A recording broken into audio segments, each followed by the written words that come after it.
वालेकुम नाज़रीन और हाज़रीन, रफ्तार के प्लेटफॉर्म से मुंह के फायर लिए एक बार फिर आपकी हाजिर खिदमत वाहिद हाशमी, और हमारे साथ रोजाना की तरह हमारे कैरेक्टर्स पैनलिस्ट मौजूद। मुंह के फायर एहसान, नाकाम आशिक माज, कराची का जज्बाती Ali, the man the myth the legend mister Fahad. क्योंकि स्टैट्स वगैरह की भी बात करनी है, हम लोगों को पढ़े लिखों की तरह बात करनी है, लेकिन सबसे पहले मैच पर बात। यार 111 का छोटा टारगेट, लेकिन कितना कंफर्टेबली चेस किया। सबसे पहले तो सब अपने सर निगू कर लो भाइयों, बिल्कुल कर लिया। हम सब ने कल बबांग में तो हल एक बात कही थी। हाँ यार तुम्हारा दिल मुझसे कनेक्टेड है, मैं बता रहा हूँ भाई। सब ने ये कहा था कि मुल्तान तो हारेगा। कोई कह रहा था homeopathic man myth legend, homeopathic. कोई कह रहा था, मैं तो कहता हूँ वन साइडेड होगा। मैंने असल में टीम का नाम रहने दो, सिफली अमल नहीं करो मुझ पे इस वक्त। सब ने ये कहा था, लेकिन अब बात करते हैं रिजल्ट पे। यार क्या कोई एक्सपेक्ट कर रहा था ये? यार नहीं, ये वाकई ये बड़ा ही दिलचस्प मैच हुआ है। बिल्कुल मैं तो यकीन करें शुरू में घबरा गया कि जब धड़ाधड़ एहसानुल्लाह साहब ने एक बम्बार्टमेंट शुरू की है तो दिल बैठता चला गया, और उसके बाद फिर चरागों में रोशनी ना रही। फिर से एक बार कराची को दीवार से लगा दिया। कराची को क्या दीवार से लगाया? रिजवान भाई ने क्या किया यार सरफराज के साथ। वाह, ये भी है वाह। अच्छा यार, इस पे भी थोड़ी सी बात करनी है। अली मैं तुम्हारी तरफ आता हूँ, लेकिन यहाँ पर मैच के ऊपर जब रिजल्ट पे बात कर रहे हैं, क्या ये किसी काले ने फिर कुछ पढ़वाया था? सॉरी रेसन, ये बड़ा सरफराज भाई का मशहूर डायलॉग है, गलत है लेकिन फिर भी। रूसो अच्छा खेला या फिर ये सरफराज ने स्ट्रेटेजिक ब्लंडर्स किए? बताओ कराची के जज्बाती। रूसो बहुत अच्छा खेला। ओके, रूसो बहुत अच्छा खेला, और दूसरी बात ये कि बहुत स्कोर कम था। ओके, सरफराज को वो जो जज्बाती होने का वक्त नहीं मिला कि मैच इस नहज पे जाए कि वो जज्बाती होकर बॉलर्स के पास जाए, इधर आओ उधर आओ, वो उसको इतना टाइम नहीं लगा। स्कोर बहुत थोड़ा। मुझे ये लग रहा है कि उन्होंने लाइट ले लिया बहुत। उन्होंने जब देखा कि शाहनवाज दहानी भी नहीं है, अब तो कोई भी नहीं है ना, वो तो होम्योपैथी में से होम्यो निकल गया, सिर्फ पैथी रह गया। वाह वाह वाह। तो वाह, लेकिन वो मुल्तान ने वो किया कि मोमिन हो तो बेतेग भी लड़ता है भाई। वाह वाह, यानी कि उन्होंने एलोपैथिक इलाज किया उनका। लेकिन यार देखो, सरफराज को कितना भी क्रिटिसाइज कर ले नाजरीन, एक बात है, बाबर आजम भी बहुत बड़ा प्लेयर है, लेकिन एक शॉट ऐसा है जो सरफराज जैसा वो भी नहीं मार सकता। पूछो क्या? मस्ती का चौका। लगा मस्ती का चौका। इसी गुफ्तगू को आगे बढ़ाते हुए, क्योंकि बात अब आगे निकल चुकी है, हम जाएंगे टर्निंग पॉइंट की तरफ, क्योंकि चाहे स्कोर कम हो या ज्यादा, टर्निंग पॉइंट पर सबको होना पड़ेगा आमादा। आपके नजदीक क्या टर्निंग पॉइंट था? मेरे ख्याल में इसके ऊपर हमें थोड़ा अपने स्टैट्स गुरु की तरफ जाना चाहिए कि हमारा टर्निंग पॉइंट आपको क्या लगा? मेरे ख्याल में तो 8वां ओवर इनिंग्स का, जिसमें एहसानुल्लाह ने 2 बॉलों पर, पहली इनिंग का 8वां ओवर, पहली इनिंग्स का, कोई टैक इनिंग्स का, जो जैसन रॉय और इफ्ती मैनिया दोनों को आउट कर दिया। इफ्तिखार साहब ने रिव्यू भी लिया, लेकिन 0 से नहीं बच सके। हाँ। तो वो टर्निंग पॉइंट ऐसा था कि मेरे ख्याल में उसके बाद जो है इनिंग्स संभल नहीं सकी कोयटा की, और बड़ी मुश्किल से मर के भी 111 रन बने। अली, इफ्तिखार का आउट होना टर्निंग पॉइंट है। अच्छा, आपको ये नहीं लगा कि स्टार्टिंग ओवर्स में विकेट का उस तरीके से ना गिरना, हालांकि नसीम शाह भी थे, कोयटा की बॉलिंग की बात करूं, ये भी कह सकते हैं कि पहले ओवर में जो विकेट जो नसीम शाह और शाहीन आफरीदी को कहते हैं, हम पहले विकेट लेने की आदत है पहले ओवर, वो भी कह सकते हैं कि पहले ओवर में विकेट नहीं मिली। और सरफराज का मोहम्मद हफीज को 8वें नंबर पर भेजना, क्या किसी को वो टर्निंग पॉइंट नहीं लगता? मैं वहीं पे आ रहा था, आपने बोल दिया। मैं देखो तुम्हारी, मैं बता रहा हूं, तुमने मुझे इसने स्टार्ट में ताना मारा था कि मैं कल नहीं था, तो मैंने मुल्तान में ऐसी दिल से दिल को रहा है, मैं उसको गलत साबित करना चाहता था। मुझे पता था ये कहेगा, लेकिन मुझे बताओ, तुम्हें थोड़ी सी वजाहत करो कि क्यों हफीज को इतना नीचे भेजना गलत था? देखिए, मुझे लगता है कि हफीज को वन डाउन आना चाहिए था, जो उसकी नॉर्मल बैटिंग पोजीशन है। दूसरी तरफ कैप्टनसी के ब्लंडर्स देखे, हफीज को क्यों यूज नहीं किया आपने लेफ्ट हैंडर के खिलाफ? क्या आज भी सरफराज रेलेवेंट है इस मॉडर्न ब्रांड ऑफ गेम के साथ? नहीं, आप सही कह रहे हैं। सरफराज ने अच्छे बॉलर्स को यूज़ किया, जिसमें से आप देखिए कि हसनैन और नवाज दोनों बुरी तरह फ्लॉप हो गए। उन्होंने 11 की एवरेज से रन खाए, और उसके बाद बड़ी तेज़ी से सरफराज नए बॉलर्स को लाते रहे। तो मुझे वो कुछ कंटिन्यूटी समझ में नहीं आई कि उनका प्लान क्या था।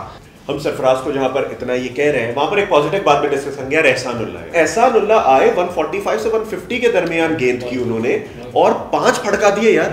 मतलब लड़के ने आसरा ही नहीं किया, और सारी बड़ी विकेटें, सारी बड़ी विकेट, शुरू की 4 विकेट उसकी सारी बड़ी। इस यहाँ पर मैं अपने इंडियन फैंस से एक और बात कहना चलूं कि एक और आ गया लड़के, उमरान को रोगे जिंदगी भर, उसके स्टैट्स बढ़ाकर पेश करोगे, हम एहसानुल्लाह ले आएंगे। यह है अल्लाह का एहसान, अल्लाह का शुक्र, कीपिंग योर फीट डाउन। लेकिन इंडियन फैन लव यू, देखते रहो, रश खाते रहो। मैं एक चीज ऐड करना चाहूंगा कर मुल्तान का रिकॉर्ड कोयटा के खिलाफ बहुत अच्छा रहा है। हाँ, अच्छा, हाँ, और हाँ, कंसेक्यूटिव फोर्थ विन है ये पीएसएल में, वाह। ठीक है। और रायली रूसो तब भी आप कल कह रहे थे कि वो जीतेगा। ये स्टैट्स से बढ़ के, स्टैट्स बहुत है लेकिन इमोशनल भी है ये। अच्छा कल नहीं बोले, हाँ कल नहीं बोले, नहीं उसकी वजह कुछ और थी।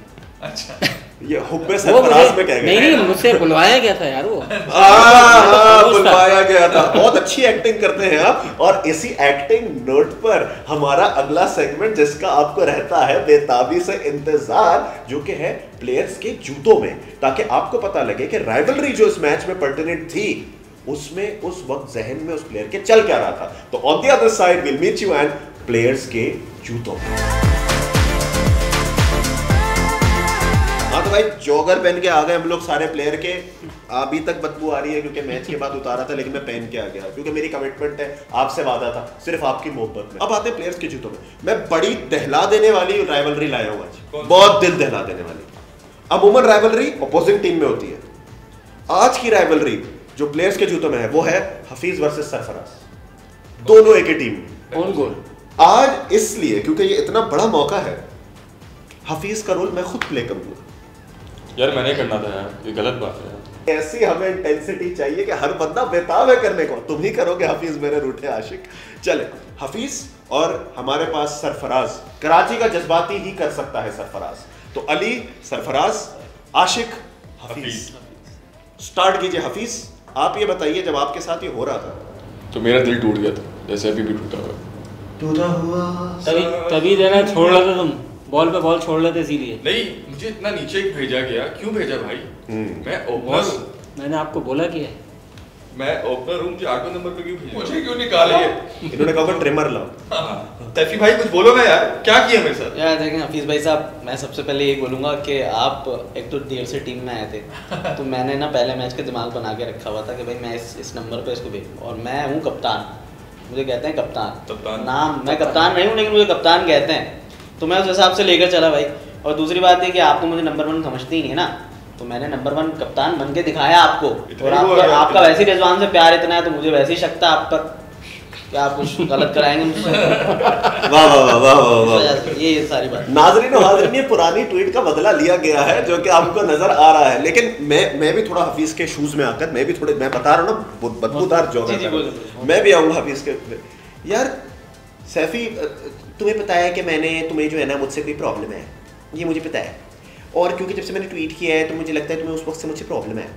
तो मुझे ये बताओ कि मेरा इसमें कसूर क्या था? क्या तुम्हें ये लगता है कि एक यंगस्टर मुझसे ऊपर भेजना ठीक था? ये मेरा तुमसे सवाल है। या हफीज भाई, आप यंगस्टर को मैंने ऊपर भेजा इसलिए कि यार आप बहुत क्रिकेट खेल चुके हैं, बहुत क्रिकेट खेल चुके हैं, तो यंगस्टर्स को मौका मिलना चाहिए। जैसे आपने रिटायरमेंट क्यों ली थी? बताएं आपने रिटायरमेंट क्यों ली? मेरे 41 साल का हो गया था। नहीं, आप तो कहते थे नए नौजवानों को मौका मिलना चाहिए, मैंने उसी बात को ध्यान में रखा, तो उसी वजह से मैंने। और सैफी अपने आप को खुद समझते हैं नौजवान, इसीलिए उन्होंने अपने आप को रखा है और उनको कह रहे हैं कि वो नौजवान नहीं है। अब हम चलेंगे अपने अगले सेगमेंट की जानिब, जो कि है अगला मैच। तो कल है बड़ा इंपॉर्टेंट मैच। इस्लामाबाद का तो पहला है, लेकिन अटैकिंग ब्रांड ऑफ क्रिकेट वालों का दूसरा है, जो कि है कराची किंग्स। बिल्कुल सही। तो भाई कल के मैच के बारे में मैं आप सबकी आरा जानना चाहता हूँ कि आपको क्या लग रहा है, इस्लामाबाद करेगा धुआंधार शुरुआत या फिर कराची दे देगा उन्हें माता? यार मैं असल में कल जो एक्सपेक्टेशन मैंने कोयटा से लगाई हुई थी और जो मैं बात कर रहा था कि यार कल तो इफ्तिखार ने आगे 6 पे 6 दोबारा छक्के मार देने, तो मैं कुछ कहने वाला था। मैं सोचा था कि यार आमिर के लिए मैं कुछ बात करूंगा, लेकिन मेरे ख्याल में कोई और ही बात कर ले। नाज़रीन सब कतरा रहे हैं अपने अपने जज्बात का इजहार करने से। खैर तुम्हें तो कुछ घबराने की जरूरत ही नहीं है, कौन सी मोहब्बत मिल गई तुम्हें। तो यहाँ पर भी क्या, कल बाबर मिल गया तुम्हें, ये हुई ना मोहब्बत, हकीकी मोहब्बत, बाबर आजम मिल गया। खैर बताओ तुम्हारे लिहाज से क्या होगा कल के मैच? यार इतनी अटैकिंग क्रिकेट खेल रहे हैं कराची वाले। आमिर वो स्लोअर बॉल्स कर रहा है 125 पे, और फिर रोक के वो मार रहे हैं उनको गेंदे। उसने बोला यूं ही तेज करा, यूं ही करा लूं, फट्टे मार के। बिल्कुल। तो इस्लामाबाद अच्छा, you're all for Islamabad. And कौन सा प्लेयर होगा जो इस्लामाबाद का क्लिक करेगा? शैडी? मेरा बड़ा दिल है कि Asif Ali. Asif Ali, remember the name Asif Ali. Okay. Karachi का जज्बाती? कराची को कल जीतना चाहिए और कराची बनता भी है, और बाकी सब कुदरत का निजाम। हाँ, लेकिन अगर इमाद उसको शादी का तोहफा दे दे शादाब को, तो वाह, ये हो सकता है, हो सकता है। नाज़रीन, लिफाफे जायज लिफाफे चल सकते हैं, लेकिन देखिए ये लिफाफा ऐसा होगा कि जिसमें नजर आ रहा होगा कि और फिर इमाद ये कहेगा कि बाबर ने सिर्फ तुम्हें लिफाफा दिया था ना, पूरा मैच दिया। क्योंकि देखो कंपटीशन इस सतह पर आ चुका है कि शादी के जो गिफ्ट है उस तक में कंपटीशन है, तो हो सकता है इमाद अटैकिंग ब्रांड ऑफ लिफाफे ले, हो सकता है ना लिफाफे पे लिखा हो अटैकिंग, तो अटैकिंग शेडी बॉय को देखने के लिए भी ना मैं आपको बताऊं कराची के अंदर बड़ी पब्लिक आ रही है। शादाब हमारा स्टार बन गया, शेडी भाई बड़े पसंदीदा हो गए, और आसिफ अली ने अगर छत पे एक टिका दिया तो लोग पागल हो जाएंगे। The man, the myth, the legend. जाते जाते ये बताइए कि किसको जिता रहे हैं कल? आज कोयटा ऑन पेपर मजबूत होने के बावजूद क्यों हारा?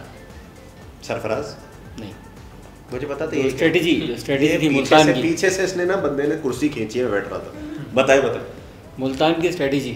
मुल्तान जो है बगैर पेपर पर मजबूत ना होने के बावजूद वो 2 साल से जो है 2 सीज़न से फाइनल तक पहुंच रहा है कल। और इसलिए असल में वो ब्रांड क्रिकेट खेलता है मुल्तान जो इस्लामाबाद खेलता था शुरू से, दिमाग से। उनका हैशटैग ही है दिमाग से। तो मुझे लग रहा है कि कराची हारेगा कल।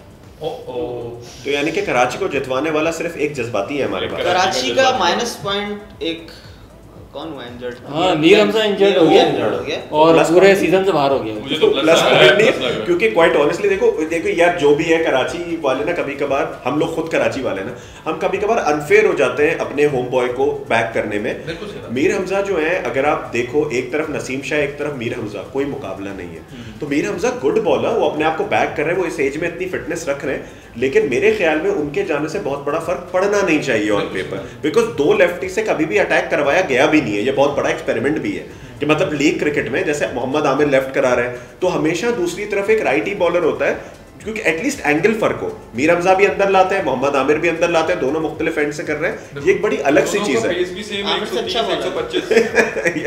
इंडिया वालों को थोड़ा सा मेरे ख्याल से देखते हैं। हाँ, नहीं, मैं कसम से यार इस पर एक बात में जाते जाते जरूर कहूंगा यार, मोहम्मद आमिर अगर इंडिया में होते ना, अल्लाह का शुक्र इंडिया हमारे पास ही है, आप उन्हें बेंच पे बिठा के दिखा देते।